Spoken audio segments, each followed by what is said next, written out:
وہ باتیں کرتے ہیں آسمان سے نیچے زمین سے اوپر جن کا ہمیں ابھی کوئی لینا دینا ہی نہیں ہے. محمد رسول اللہ کیا چاہتے ہیں سنو. جب اسلام میں نماز نہیں آئی تھی, روزہ نہیں آیا تھا, حج نہیں آیا تھا, جب زکات فرض نہیں ہوئی تھی, جب ابھی داڑھی کا حکم نہیں آیا تھا, جب بہت سی نیکیاں بھی نہیں آئی تھی, تو صرف ہماری ایک ماں مسلمان ہوئی تھی, ان کا نام ہے امی خدیجہ الکبریٰ رضی اللہ. اور سب سے بڑے مسلمان کون بھائی؟ کون ہے سب سے بڑا مسلمان پتا ہے؟ یہ بھی نہیں پتا. کیا بڑا دو گے نہیں, یہ بھی نہیں پتا سب سے بڑا مسلمان کون ہے. خدا کی قسم اپنے علماء کے پاس ان کی چاکری کرنا سیکھ لو. اگر دین کو بچانا ہے, اگر دین کو بچانا ہے تو اپنے علماء کا احترام کرنا سیکھ لو. ان کے پاس چلے جاؤ, رسول اللہ کو پڑھو, رسول اللہ کے دیوانوں کو پڑھو, قرآن کی تفسیر پڑھو. اگر یہی حالت نہیں جواب ہے تو پھر ہماری کوئی ذمہ داری نہیں کہ ہم کل تک دین کے اوپر قائم رہیں گے یا نہیں رہیں گے. سب سے بڑے مسلمان کا نام وہ ہے کہ 1,24,000 صحابہ کی موجودگی میں رسول اللہ نے اپنے سامنے اگر کسی کو اپنے مسلح پر امامت کے لیے کھڑا کیا تو وہ ابو بکر ہے. یہ بچپن کے دوست, جو جوانی کے دوست, جو ہجرت کے دوست, جو بدر کے دوست, جو عہد کے دوست, جو خندق کے دوست, اور جو اب روزے رسول پر بھی ساتھ میں رسول اللہ کے آرام فرما رہے ہیں. امی خدیجہ مسلمان ہوئی. سب سے بڑے مسلمان حضرت ابوبکر صدیق رضی اللہ تعالیٰ عنہ ایمان لائے. اور غلاموں میں سیدنا بلال حبشی رضی اللہ تعالیٰ عنہ مسلمان ہوئے. اور بچوں میں سب سے پہلے حضرت مولا علی رضی اللہ تعالیٰ عنہ وہ مسلمان ہوئے. اب نبی علیہ السلام سے لوگوں نے پوچھا یا رسول اللہ, ایک پیاری سنت والے, اے امام الانبیاء, آپ کو مانا, آپ کے رب کو مانا, کرنا کیا ہے؟ ابھی نماز تو فرض نہیں ہوئی, روزے نہیں آئے, حج نہیں آیا, زکات نہیں آئی. نبی علیہ السلام نے اسلام کا مقصد بیان کر دیا. فرمایا ابو بکر, جس بندے نے کلمہ لا الہ الا اللہ محمد رسول اللہ, مطلب جس نے اللہ اور اس کے رسول کو مان لیا, جس نے اللہ اور اس کے رسول کو مان لیا, فرمایا اس پہ لازم ہے کہ وہ دنیا کے تمام انسانوں کو برابری کا درجہ عطا کر دے.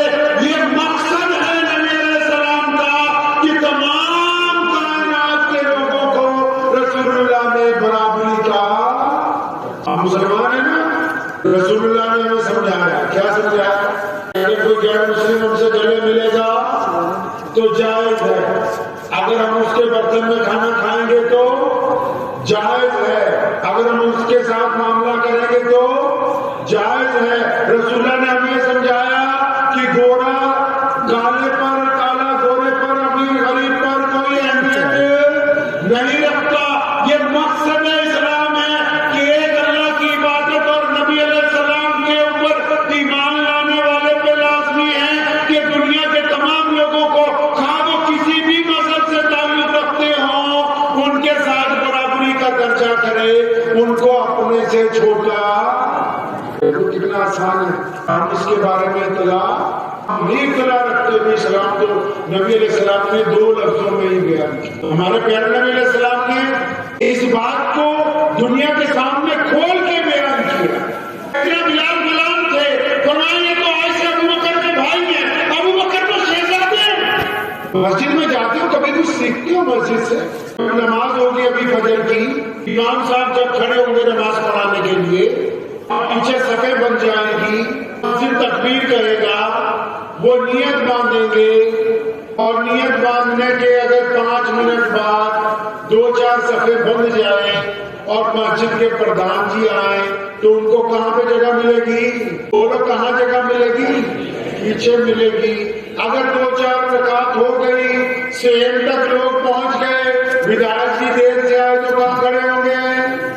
اور اگر اور جمعے کا دن ہوا اور صفیں دروازے تک آ گئی, کوئی مسلمان وزیر نماز پڑھنے آ جائے تو کہاں جگہ ملے گی؟ اس سے پیچھے.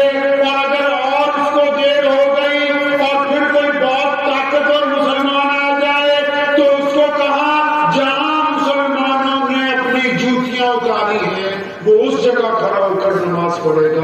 کہ یہ محمد الرسول اللہ کا دین ہے، یہ مسجد کی خوبصورتی ہے کہ یہاں کسی کو کسی کے اوپر اجازت حاصل نہیں، یہ مسجد کی خوبصورتی ہے، یہاں امیر غریب گورا کالا اپنے کندھے سے کندھا لگا کے کھڑا ہوتا ہے تو کوئی اس کو پھلان کے آگے نہیں جائے گا۔ میں تو مسجد کی اس خوبصورتی کو کبھی محسوس نہیں کیا۔ مسجد تو ماں کی طرح ہوتی ہے، جب کوئی تڑپتا ہے گھر سے پریشان ہوتا ہے وہ مسجد میں آتا ہے کہ اپنے رب کے ساتھ 2 نفل نماز پڑھ کے اپنا دکھ اپنے رب کو سناؤں گا، اتنی دیر میں پیچھے سے متولی آ جاتا ہے کمبخت، وہ کہتا پنکھا نہیں چلے گا اپنے نماز کے۔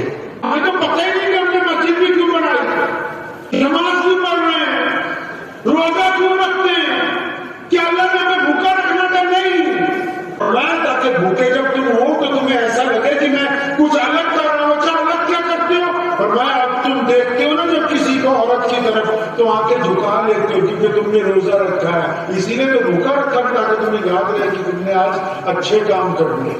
اگر کسی کو غصہ آتا ہے تو معاف کر دیتے ہو، اگر کسی سے کوئی تکلیف پہنچتی ہے درگزر کر دیتے ہو، اگر کوئی ہاتھ بناتا ہے تو اپنی طاقت کے مطابق اس کو دے کے واپس کرتے ہو۔ اسلام میں تو ایک ایک قدم پر اپنے چاہنے والوں کو ایک آئیڈیل انسان بنانے کی کوشش کی ہے۔ یہ تو ہماری بدقسمتی ہے کہ ہم چھوٹی چھوٹی باتوں کو لے کے ایک دوسرے کی ٹانگ کھینچتے ہیں۔ آپ کو پتا ہے رسول اللہ کی سب سے پیاری سنت کون سی؟ بتاؤ، پتا ہے نبی علیہ السلام کی سب سے پیاری سنت کون سی؟ پتا ہے بھائی؟ ہاتھ کھڑا کر کے بتاؤ، پتا ہے سب سے پیاری سنت کون سی ہے؟ حسن اخلاق۔ آپ کو پتا ہے جی کون سی؟ کون سی؟ حسن اخلاق سے بھی ایک اور آگے سنت ہے، معاف کرنا۔ سنے دل تھام کے نبی علیہ السلام کیا چاہتے ہیں، بتانا آپ کو ساری عالم چاہتے ہیں۔